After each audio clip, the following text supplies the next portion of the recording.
Assalamualaikum, selamat petang. Ini hari tugasan mengacun. Mengacun pakai tong acun dua ni. Siap hari tu budak-budak sampai tolong ngacun, dan ambil air kat sini. Ngacun lepas sujung sana kebun. Durian saya cantik lah, bersih lah kan. Sekarang tengah bunga ni. Tengah berbunga. Tengah berbunga semua. Tengah berbunga. Semua tengah berbunga ni. Tengah berbunga. Pokok, alhamdulillah.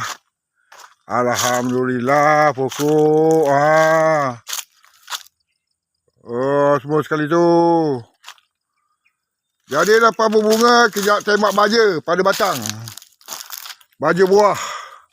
Tembak pada batang-batang durian ni. Baja paksa nak pada supaya cepat berbuah. Okey, kita jumpa lagi next video. Bye-bye.